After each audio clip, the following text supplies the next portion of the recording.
समय पहले एक गांव में रत्नदीप और रानी नामक पति पत्नी रहते थे। रत्नदीप खुद के होटल में डोसा तैयार करके बेचता था। वो डोसा बनाता था और उसकी पत्नी सबको वो परोस के उनसे पैसे लेती थी। रत्नदीप सिर्फ स्वादिष्ट डोसा ही नहीं बनाता था, बल्कि उन्हें बहुत ही कम दाम पे बेचता था। इस कारण गांव के सारे लोग उसी के पास आके डोसा खरीद के खाते थे। वो एक अच्छा इंसान था और सबकी मदद करता था, लेकिन उसकी पत्नी लालची थी। उस गांव में उसके हाथ का अंडा डोसा बहुत प्रसिद्ध था, क्योंकि उसकी ही तरह और कोई अंडा डोसा नहीं बना पाता था। इतना ही नहीं, उस डोसा को कम दाम पे बेचने पर सभी वही आते थे। उसकी पत्नी को डोसा को कम दाम पे बेचना बिल्कुल अच्छा नहीं लगता था। इतना ही नहीं, गांव में कोई भी उसके पति की तरह डोसा नहीं बना पाएगा, इस बात का उसे बहुत गर्व था।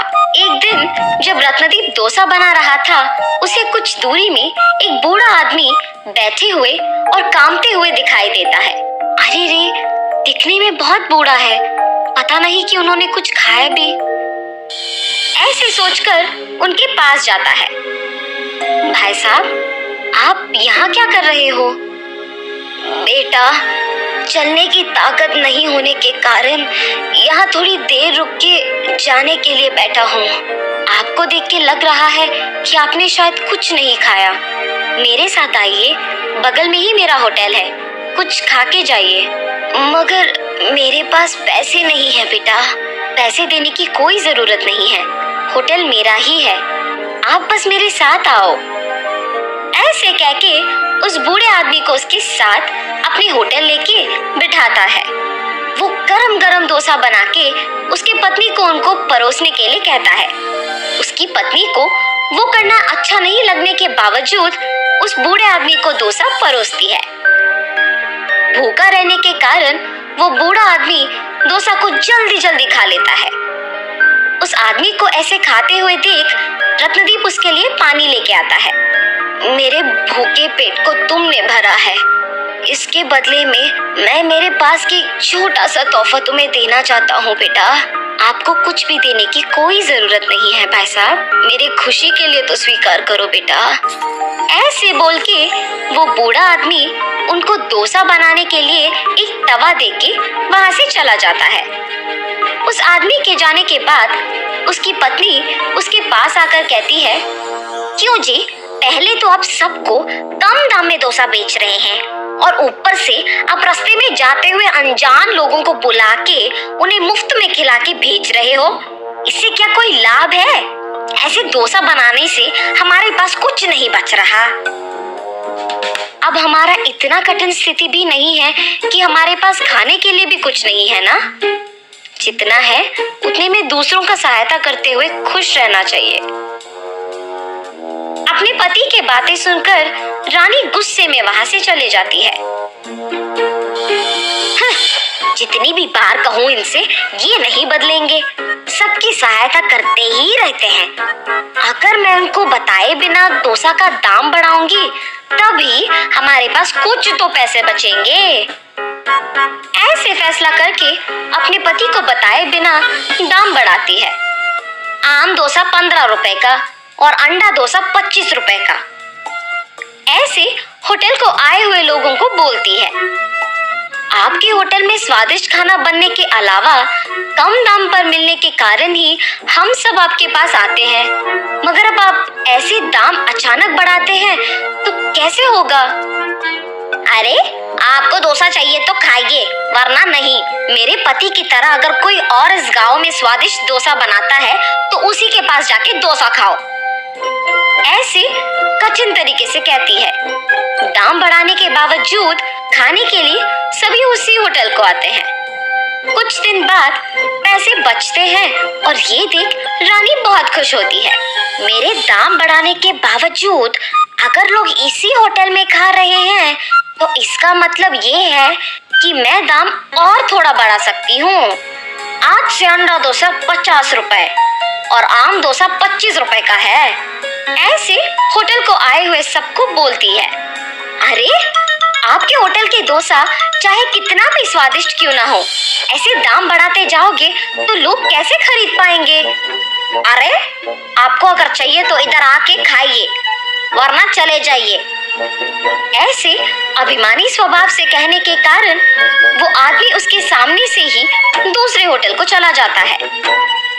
उसको देख बाकी लोग भी चले जाते हैं।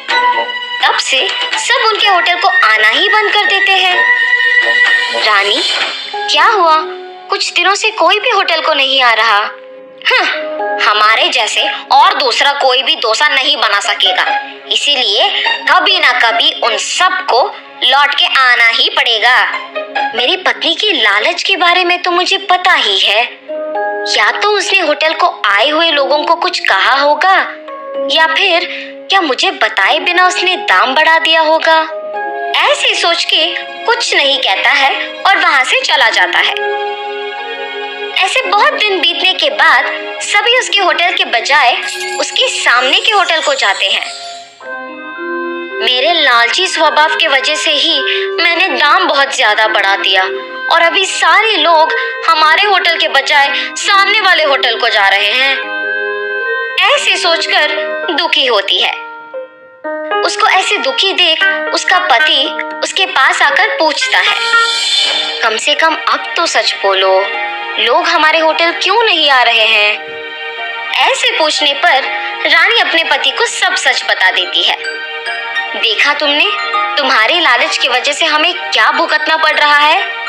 कम से कम तुम्हारा स्वभाव अब बदलो और हमेशा की तरह वही दाम लगाओ, तभी हमारे पास सारे ग्राहक आ जाएंगे। आइंदा मैं ऐसे कभी नहीं करूंगी। अब सब आप ही की मर्जी। रत्नदीप अगले दिन से उसी दाम पे डोसा बना के बेचने लगता है। आम डोसा सिर्फ 10 रुपए का और अंडा डोसा सिर्फ 15 रुपए का। ऐसे जोर जोर से चिल्लाने पर उसके सारे ग्राहक सामने के होटल से उसके होटल वापस आ जाते हैं। ऐसे कुछ ही दिनों में वापस होटल भीड़ित रहने के कारण डोसा बनाने में देर लगता है।